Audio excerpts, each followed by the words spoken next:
मुळात कला आणि क्रांती या एकाच नाण्याच्या दोन बाजू नव्हेत का? तुम्ही उत्तम कला सादर करून माणसे जिंकता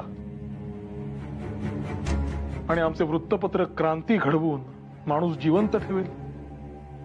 आणि आम्ही लोकांकडून वर्गणी आकारणार आहोतच, पण ती अतिशय नाममात्र आहे. परंतु त्यांच्या मनात क्रांतीची ज्योत तेवत राहावी म्हणून दर आठवड्याला त्यांचं प्रबोधन होईल असे मार्मिक आणि दर्जेदार लेख त्यांना पुरवणं हे आम्ही आमचं कर्तव्य समजतो. आणि जाहिरात ही एखादी वस्तू विकण्यासाठी केली जाते. आम्ही आता जी जाहिरात करतोय ती फक्त वृत्तपत्र विकण्यासाठी नसून लोकांच्या मनात विचारचक्र सुरू व्हावे या उद्देशाने. हे पाहाल,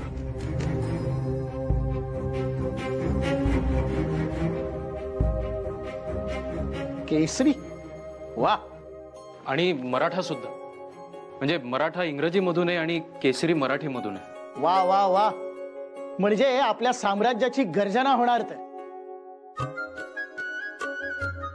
हे टिळक आणि आगरकर तेच ना ज्यांनी पुण्यात कोणत्याशा शाळेची स्थापना केली आहे? New English school. New English school, बरोबर. हे तेच आहेत का? होय. आमच्या कृष्णशास्त्रींच्या चिरंजीवासोबत असतात. हो, अर्थात विष्णू शास्त्री चिपळूणकर. बरोबर, विष्णू शास्त्री चिपळूणकर. बरेच ऐकून आहे त्या शाळेबद्दल आणि त्या दोघांबद्दलही. अहो, ध्येय वेळे आहेत म्हणे, राष्ट्रीय शिक्षणाचा ध्यास. मी तर असे ऐकून आहे की ते टिळक महाशय काहीसे कोपिष्ट आहेत म्हणे. अहो, राग तर त्यांच्या नाकाच्या शेंड्यावरच असतो. असे ऐकले तुम्ही? हो तर. अहो, काय सांगायचं अण्णासाहेब, संताप हा त्यांचा सखा आहे. काय बरोबर की नाही? आणि कपाळावर आठ्या असतात म्हणजे असतात कायम. हा, मी तर असेही ऐकले आहे की ते आगरकर देखील त्यांच्याच बरोबर त्यांच्याच वाड्यात राहतात. काय हो, ते देखील असेच आहेत का? आगरकर? अहो, त्यांचे तर काय वदावे, लहरी माणूस. बरं, देव धर्म कर्मकांड यांचे आणि त्यांचे तर विशेष नाते. बरं, अहो, भलतीच तरेवाईक दिसतायत ही मंडळी. मी तर शाळेबद्दल काय काय ऐकले देखील होते. इतकेच नव्हे तर मी मनात ठरवले देखील होते की पुण्यात येईन त्यावेळेला या दोघांची भेट देखील घ्यायची. हा, आता कधी योग येईल देवास ठाऊक. अहो, परंतु तेच आता तुम्हाला इथे भेटायला आलेत. अहो, मग तुम्ही दोघे शुंभासारखे माझ्यासमोर उभे काय?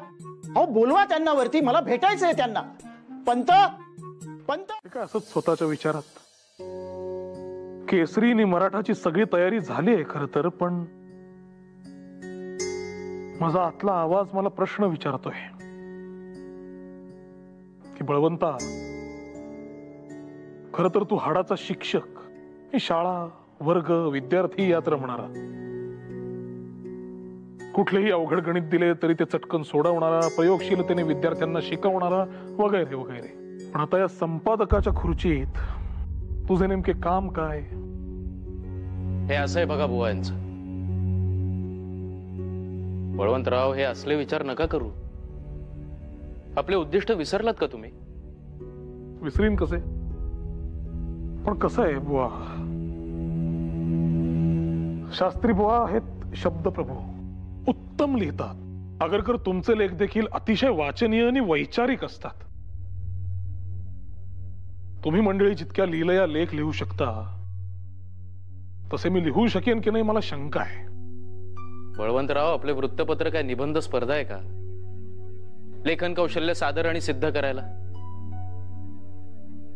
ते एक असे व्यासपीठ आहे जिथे तुमच्याशिवाय इतर कोणीही असून चालायचे नाही. बुवा, पण ते फार जबाबदारीचं काम आहे. आपण जे विचार मांडू ते सबंध जनसमुदायापर्यंत पोहोचणार आहेत, मंडळी त्यांनी प्रभावित होणार आहेत आणि त्यावरूनच ते आपल्याला झुकते माप द्यायचे की नाही हे ठरवणार आहेत. आपल्या हेतूंवर त्यांनी शंका घेऊ नये इतकेच माझे म्हणणे. वृत्तपत्राला आपण वर्तमानपत्र देखील म्हणतो की नाही? होय. का बरं?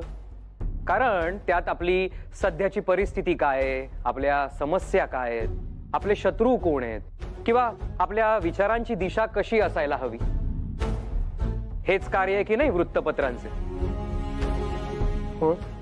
बळवंतराव, इतरांचं दुःख बघून जीव तळमळणाऱ्या तुमच्यासारख्या माणसाच्या मनात अशा शंका याव्यात? आणि एक गोष्ट लक्षात ठेवा बळवंतराव, तुम्ही शिक्षक आहातच, पण त्याआधी तुम्ही एक संवेदनशील व्यक्ती आहात. लोकांचे अश्रू पुसणं तुम्हाला ठाऊक आहे आणि हे दायित्वच आहे. आपल्याला लोकांमध्ये ज्ञानदीप प्रज्वलित करायचं आहे आणि तुमच्यापेक्षा अधिक प्रभावीपणे ते कार्य कोण करू शकेल सांगा बरं. आणि फरक एवढाच आहे की इकडे विद्यार्थ्यांऐवजी आहेत सभासद आणि गणिताऐवजी आहे सामाजिक प्रश्न. आता वर्ग शिक्षक नाही, आता व्हायचं लोक शिक्षक. आणि जसे विद्यार्थ्यांमध्ये लोकप्रिय आहात तसे इथे देखील लोकप्रिय व्हाल, निशंक. बळवंतराव, इतकी वर्ष झाली ओळखतोय मी. बळवंतराव, शास्त्री बुवा, गोपाळराव,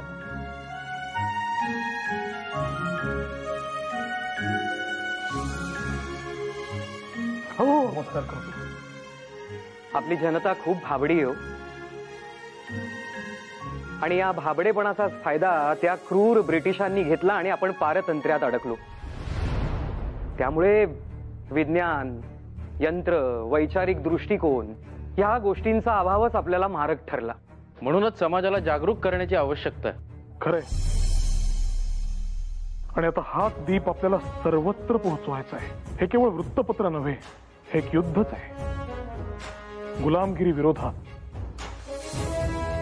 ज्यात आपले विचार हेच आपलं शस्त्र. आणि म्हणूनच केसरी आणि मराठा या दोन्ही वृत्तपत्रांची जबाबदारी तुम्ही उत्तमरित्या पार पाडाल याची मला खात्री आहे. ही वृत्तपत्र म्हणजे एक महाकाय लाट आहे जी संपूर्ण महासागराची दिशाच बदलून टाकेल. स्वतःच्या रंगाने अखंड महासागर रंगवून टाकेल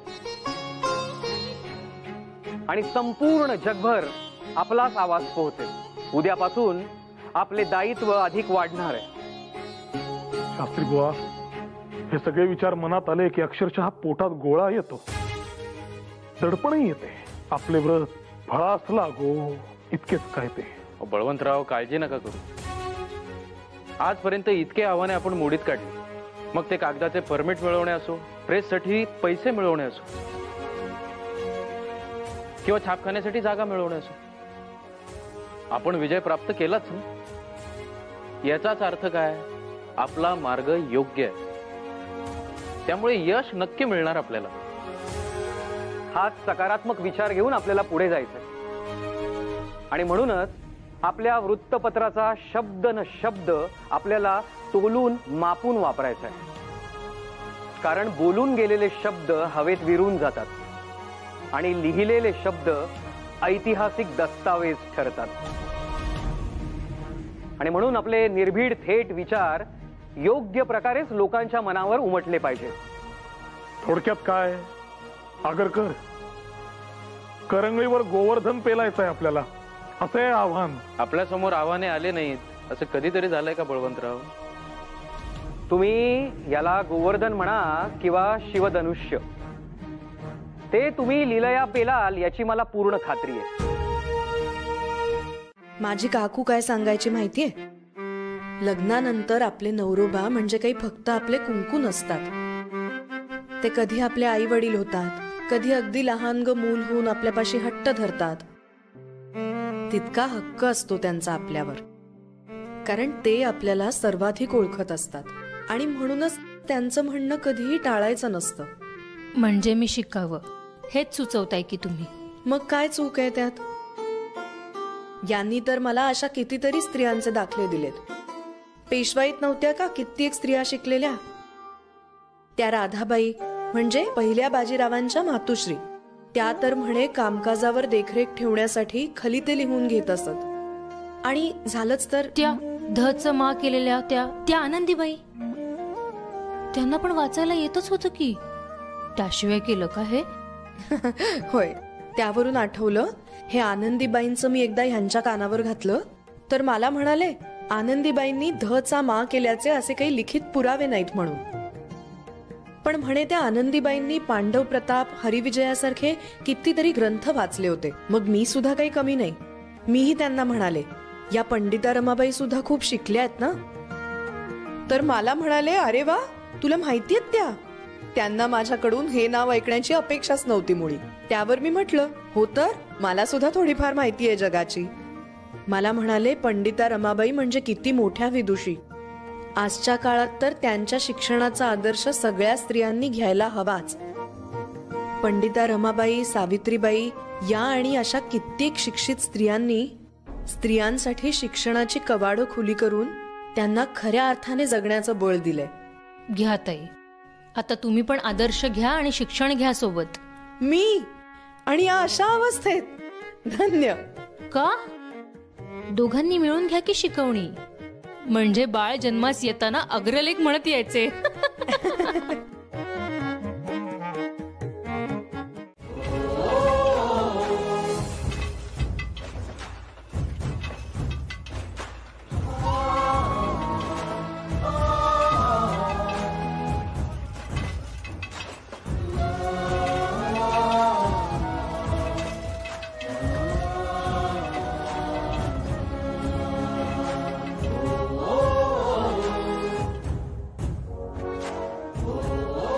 माझा विश्वासच बसत नाहीये.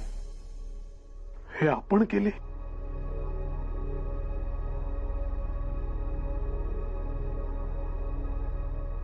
ही तर सुरुवात आहे बळवंतराव. आत्ता कुठे सिंह पावले टाकतोय, त्याची गर्जना अजून व्हायची. पण आता फार प्रतीक्षा करावी लागणारच नाहीये.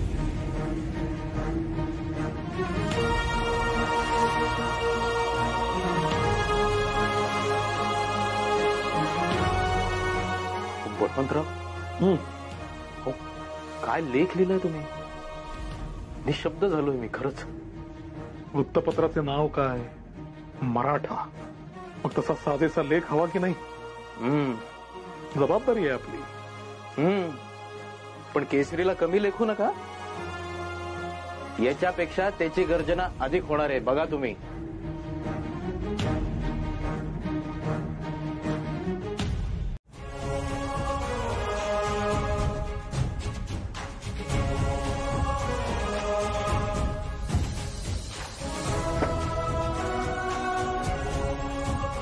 बळवंतराव, अहो बळवंतराव, पहाड झाली आहे. कुठे केसरी आणि मराठा? हा, हे काय? वा, आपटे ते बांधलंय, हे धरा. वा, बळवंतराव, गोपाळराव, अखेर तुम्ही करून दाखवलं. नाही नाही नाही आपटे, आपण सगळ्यांनी पाहिलेले स्वप्न आहे. श्रेय आपल्या सगळ्यांचे. आणि एक लक्षात घ्या, आता कुठलेही विघ्न यायचे नाही. दादा दादा दादा, काय रे? मोठी पंचायत झाली आहे. काय रे? काय झालं? अहो, वृत्तपत्र वाटपासाठी काही सवंगड्यांना बोलवलं होतं, पण ते आता नाही म्हणतायत. का बरं? असं कसं? तू स्पष्ट सांगितलं होतं ना त्यांना. हो तर, पण आता कोणी यायला तयार होत नाहीये.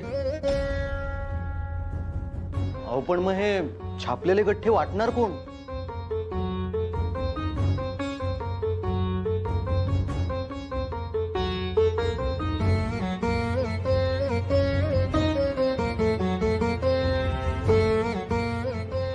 मंडळी, आता याची देखील सवय करून घ्या. आपल्या घरच्या कार्याचे आपण कसे आमंत्रण करत फिरतो, तीच परंपरा इथेही लागू करूया. म्हणजे ही वृत्तपत्र आपणच वाटूया? होय तर, का नाही? आपले वृत्तपत्र लोकांच्या घरात पोचायला हवे की नाही? बरं, हे आपलेच अपत्य, आपणच हिंडवायचे. चला आपटे, नामजोशी, तुम्ही वा पुढे. आम्ही सदरा चढवून आलोच. हो, चला चला चला चला. दीनानाथ, मदत कर रे. सावकाश. घे रे, एक गठ्ठा घे. चला नामजोशी. आपलं बाळ आपल्याकडे आनंदाने बघतंय असंच वाटतंय नाही? यांचं स्वप्न झालं अखेरीस साकार.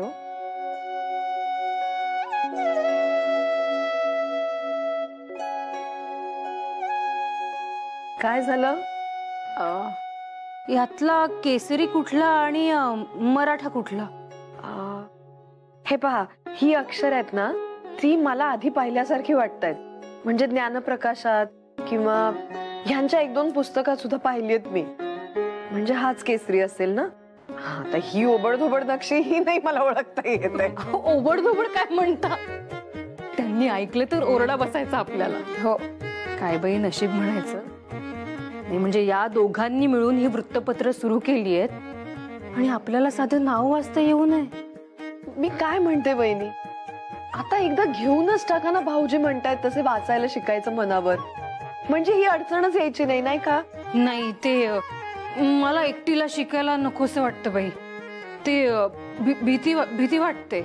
अहो ताई, मी काय म्हणते, तुम्ही अगदी ही उठली वाटतं.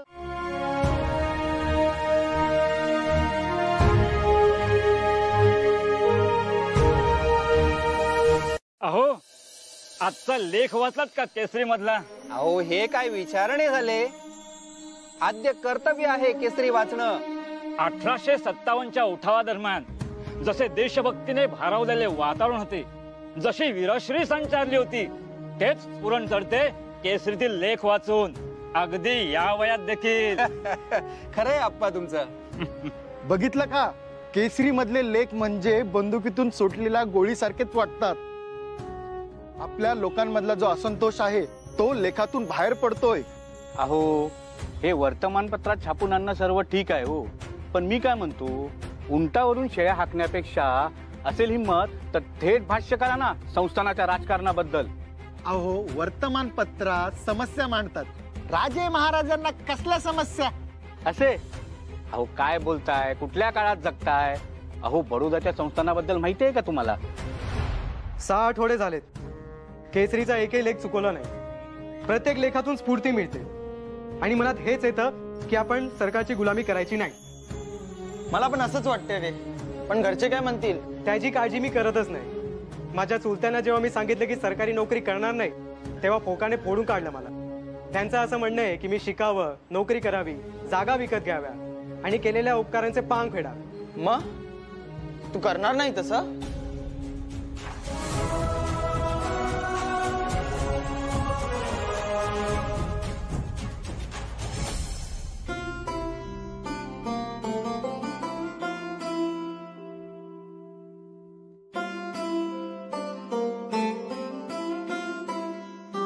भामे, काय हवे होते?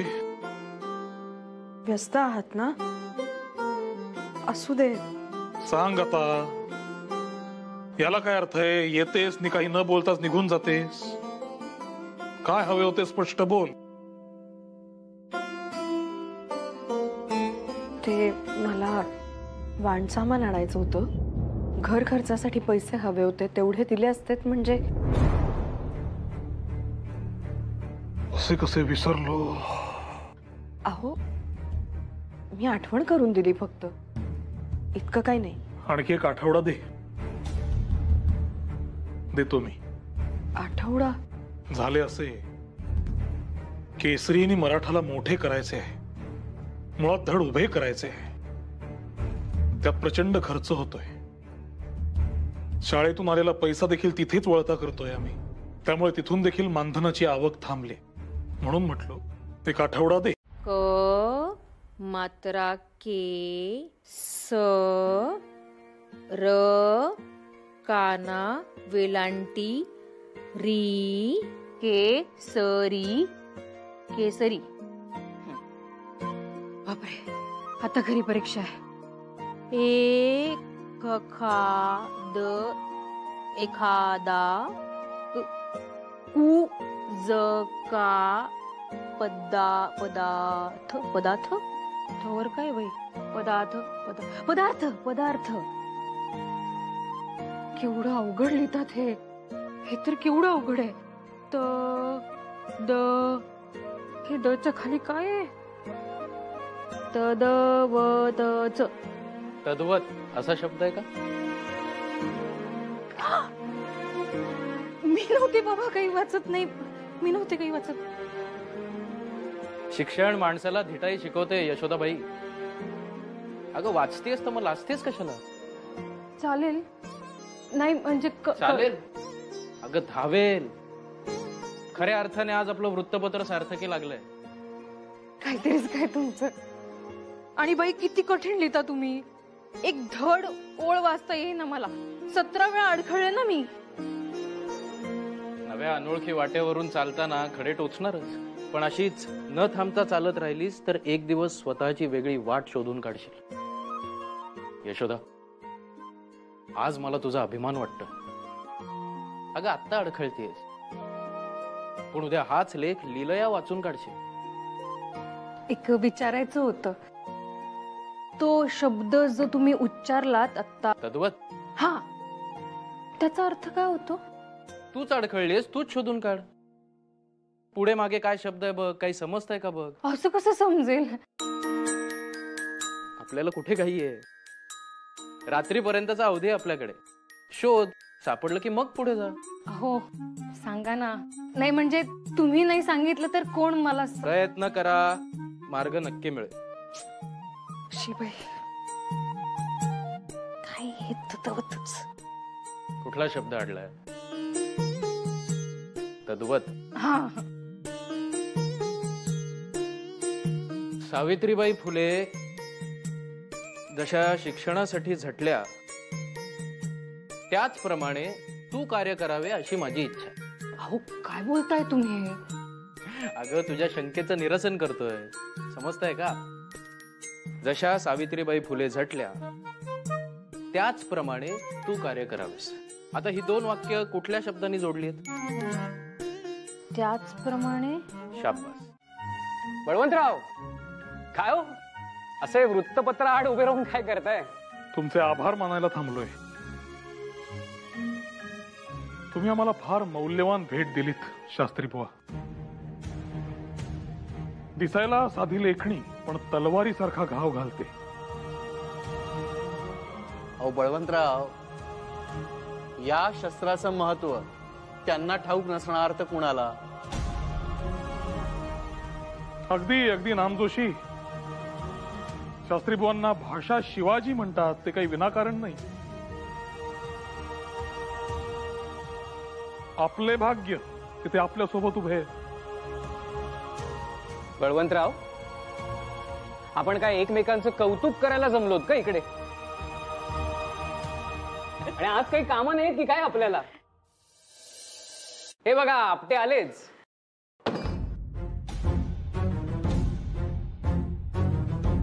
आपटे बुवा, शास्त्री बुवा, केसरी आणि मराठाच्या तलवारी कायम कशा तळपत राहतील याचाही जरा विचार व्हावा. आपटे, तुम्ही आमच्या सोबत असताना आम्हाला ती काळजी नाहीच मुळी.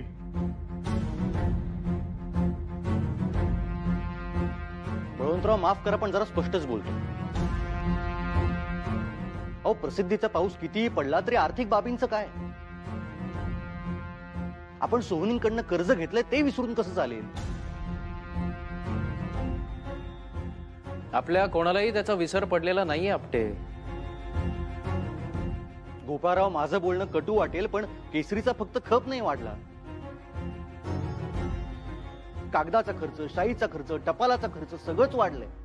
मंडळी, माझं म्हणणं साधं आहे आणि ते मी आधीही मांडलंय. 1 रुपया वर्गणीत काहीच साध्य होणार नाहीये. वर्गणी वाढवायलाच हवी.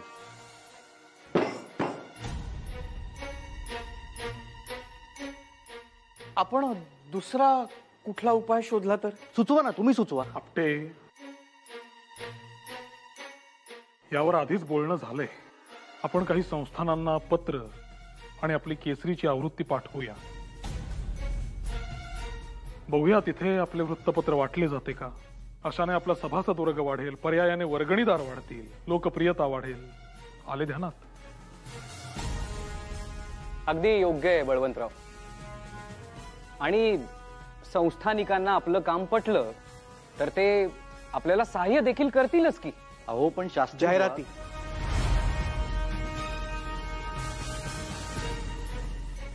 जाहिराती त्या छापल्या तर